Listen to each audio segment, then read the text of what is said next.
Hello बच्चों, मैं Shailendra sir. आज की क्लास बच्चों होने वाली है डेवलपमेंट इन एम्ब्रियो में भ्रूण का विकास कैसे होता है। पिछली क्लास में हम लोग बच्चों पढ़ चुके हैं मेल रिप्रोडक्टिव सिस्टम और फीमेल रिप्रोडक्टिव सिस्टम के बारे में भी पढ़ चुके हैं, और ओवम और स्पर्म को मैंने भी इसको पढ़ा चुके हैं आप लोगों को। इसमें मेल रिप्रोडक्टिव सिस्टम का फिगर सहित और फीमेल का फिगर, उसके बाद ओवम का और स्पर्म का फिगर सहित पूरा एक्सप्लेनेशन कर दिए हैं। यदि आप मेरे चैनल में नए हैं तो प्लीज़ लाइक, सब्सक्राइब, कमेंट और शेयर ज़रूर करें बच्चों।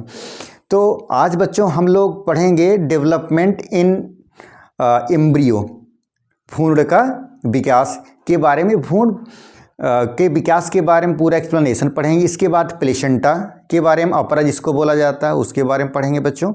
तो आज बच्चों हम एम्ब्रियो के बारे में आपको एक नॉलेज देना चाह रहे हैं। जैसे कि नॉलेज क्या है बच्चों, जब हम स्पर्म और ओवम पढ़ा रहे थे तो ओवम और स्पर्म पढ़ाने के बाद उसमें एक टॉपिक था फर्टिलाइजेशन, निषेचन।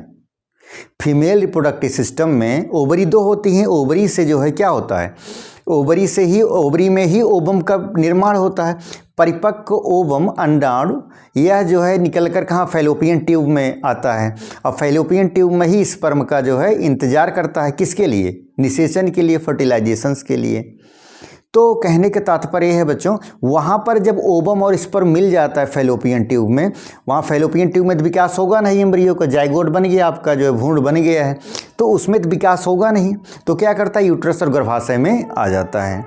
ठीक है, तो वहाँ यूट्रस और गर्भाशय में आने के बाद ही जो है एम्ब्रियो का पूरी तरह से यह विकास शुरू हो जाता है। तो इस विकास में बच्चों हम कई चरण होते हैं, एम्ब्रियो में कई चरण होते हैं, डेवलपमेंट का कई चरण, उनको हम स्टेप बाय स्टेप पढ़ते जा रहे हैं, एक्सप्लेन करते जाएंगे और क्लियर हो जाए लास्ट तक जो है इसका पूरा एम्ब्रियो का डेवलपमेंट होता कैसे होगा, इसका कितने चरण होते हैं, सब मैं आपको पढ़ा दूंगा।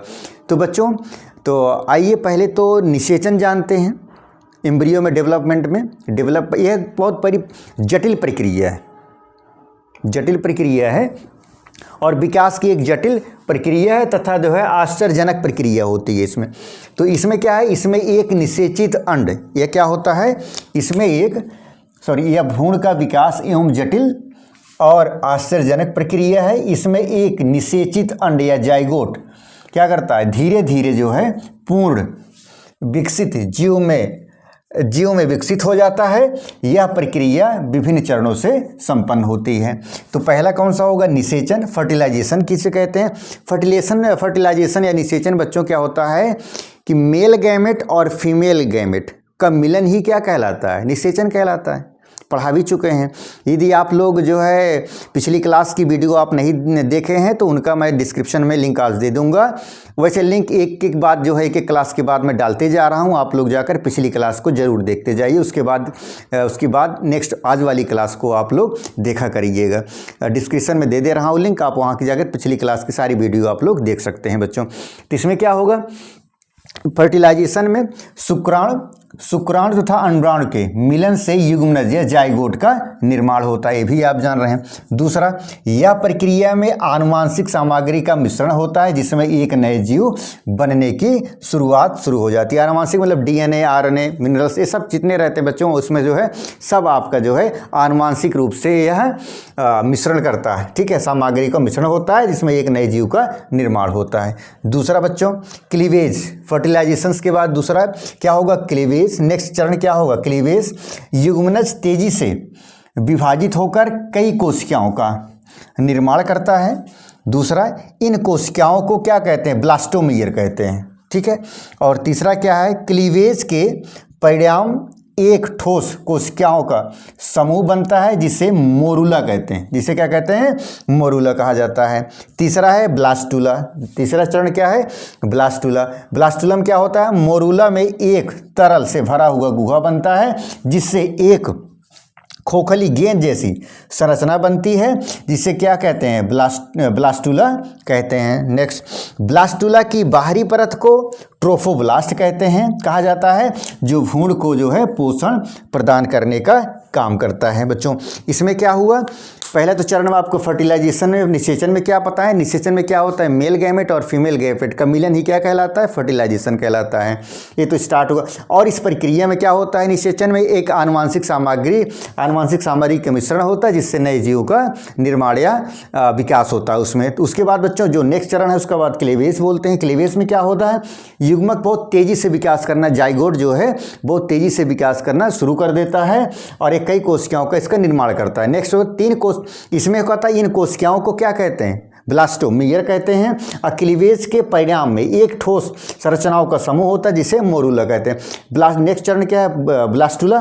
ब्लास्टुला में ही बच्चों क्या होता है, ब्लास्टुला में ही अभी आपको बताया, ब्लास्टुला में ही ट्रोफोब्लास्ट, इसे क्या कहते हैं, ब्लास्टुला की बाहरी परत को, ब्लास्टुला की बाहरी परत लेयर को क्या कहते हैं, ट्रोफोब्लास्ट कहा जाता है, जो भ्रूण को पोषण प्रदान करने का कार्य करता है, न्यूट्रिशन करने के काम करता है, पोषण प्रदान करने का काम करता है। बच्चों इसको आप राइट डाउन करिए, उसके बाद नेक्स्ट क्लास करवा रहे हैं आपकी।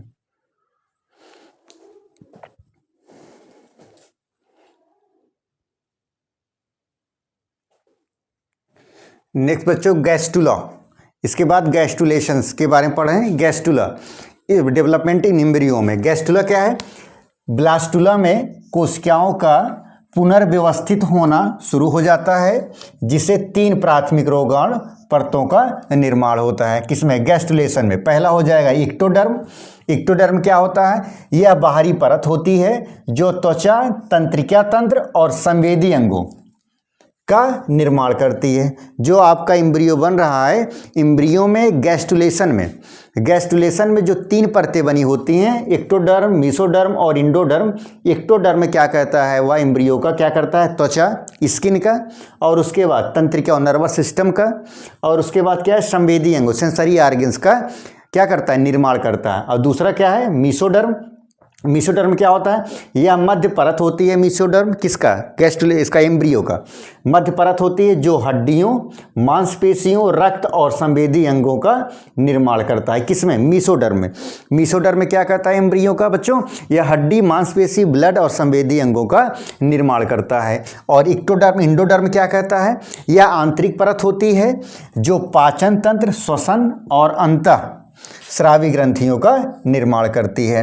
दूसरा है जो है ऑर्गेनोजेनेसिस में। ऑर्गेनोजेनेसिस में क्या होता है, तीनों रोगाणु परतों में कोशिकाओं का तेजी से विभाजन और भेदभाव होता है जिससे विभिन्न अंगों तथा अंग प्रणालियों का निर्माण होता है। दूसरा क्या है, यह भ्रूण का महत्वपूर्ण चरण होता है।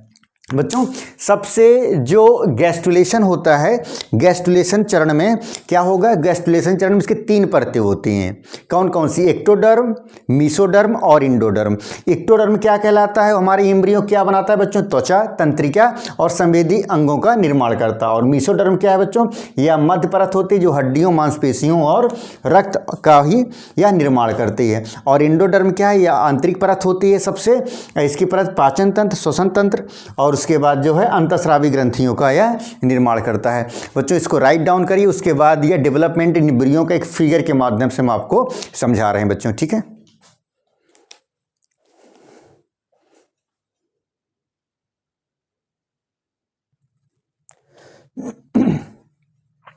नेक्स्ट बच्चों अभी हम डेवलपमेंट एम्ब्रियो के बारे में पढ़ चुके हैं।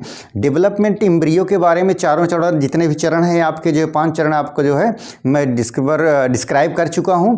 और डिस्क्राइब करने के दौरान आइए बच्चों एक बार हम फिगर के माध्यम से एक बार समझा जाए ये पूरा एम्ब्रियो होता कैसे है और डेवलपमेंट कैसे होता है, इसका कितने चरण होते हैं और इसके कितने भागों में जो है इसको जो है आगे बढ़ते हुए जो है मैं इसको जो है आपको एक्सप्लेनेशन किया जा सकता है। तो आइए देखते हैं फिगर के माध्यम से। फिगर के में बच्चों जैसे ये आपका जाइगोट मैंने बनाया, इसको क्या किया, उसका जाइगोट एम्ब्रियो बच्चों ये देखिए, जैसे आपका फर्टिलाइजेशन हो रहा है। फर्टिलाइजेशन में बच्चों ये आपके जितने आपको स्पर्म मैंने और ए स्पर्म ये हो गया स्पर्म और ये हो गया आपका ओवम। इसमें हो क्या रहा है बच्चों, male gamete sperm, male gamete तथा फीमेल गैमेट का मिलन ही क्या कहलाता है हमारा? फर्टिलाइजेशन। फर्टिलाइजेशन स्टार्ट हो गया बच्चों। अब फर्टिलाइजेशन का नेक्स्ट स्टेप क्या होता है? इसके बाद क्या बनता है? जाइगोट बनेगा। 4 सेल में आप देख ही रहे हैं जाइगोट बनना स्टार्ट किया।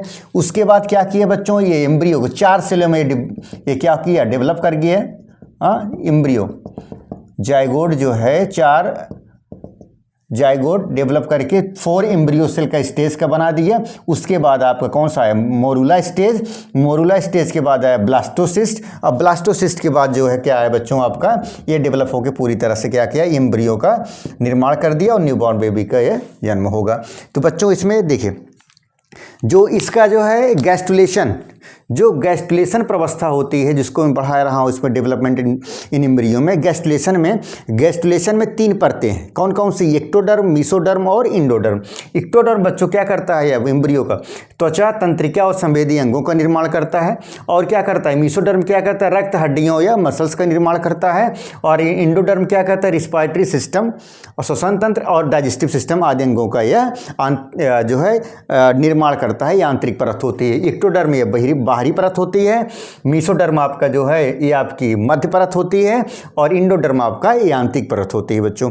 ये आप फिगर बना लीजिएगा बच्चों। इसके बाद हम पढ़ रहेंगे बच्चों प्लेसेंटा या अपरा क्या होता है। इसको आप राइट डाउन करिए, फिगर बनाइए, तब तक हम प्लेसेंटा और उसके बाद प्लेसेंटा या अपरा के बारे में हम पढ़ते हैं, क्लास करते हैं। ठीक है।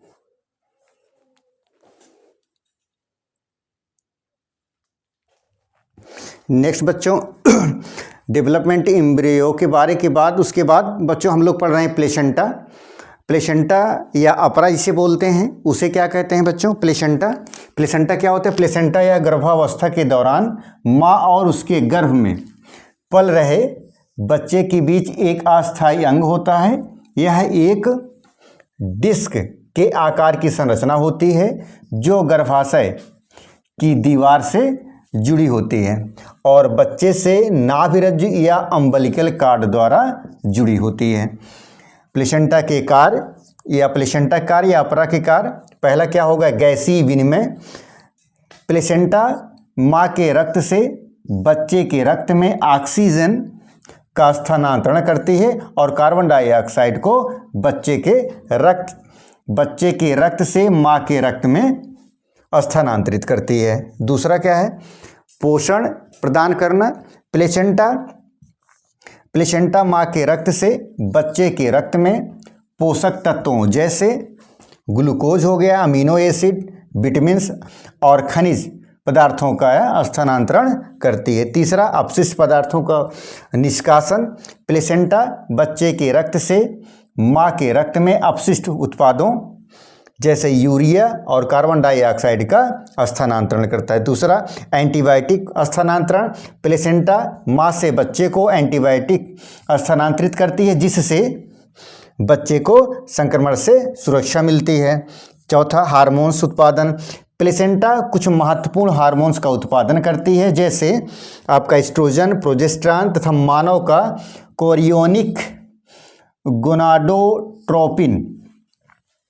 गोनाडोट्रोपिन HCG जो गर्भावस्था को बनाए रखने में मदद करता है। कोरियोनिक, इसको अंडरलाइन करिएगा, कोरियोनिक गोनाडोट्रोपिन जो क्या करता है? गर्भावस्था को बनाए रखने में मदद करता है। प्लेसेंटा बच्चों माँ के प्लेसेंटा में जो अम्बिलिकल कार्ड होता है, जो बच्चे की नाभिरज्जु जिसको बोला जाता है, वह प्लेसेंटा से, उस माता के प्लेसेंटा से वह जुड़ा रहता है बच्चों।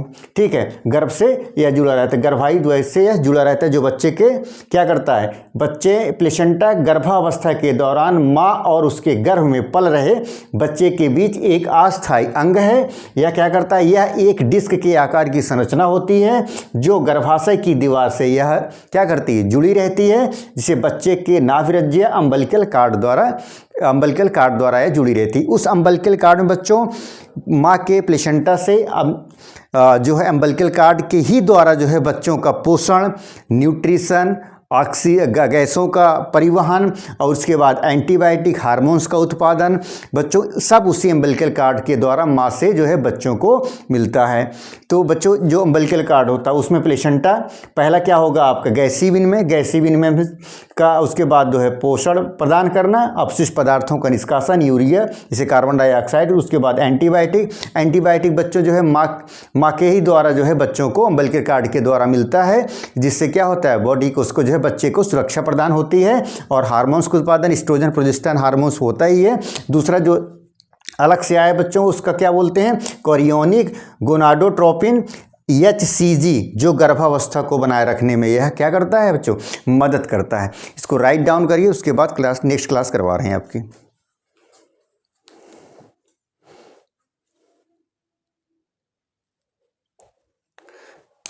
नेक्स्ट बच्चों प्लेसेंटा की संरचना, स्ट्रक्चर ऑफ प्लेसेंटा।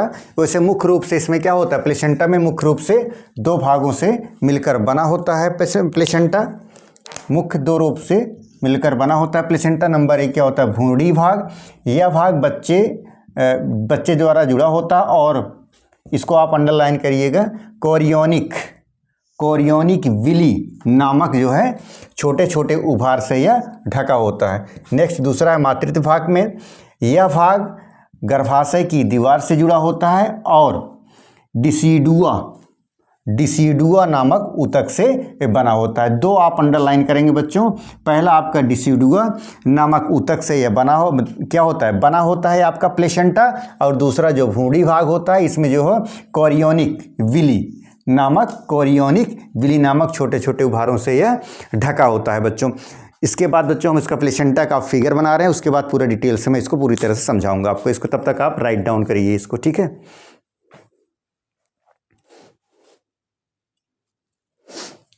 बच्चों ये रहा प्लेसेंटा की संरचना, स्ट्रक्चर ऑफ प्लेसेंटा के बारे में।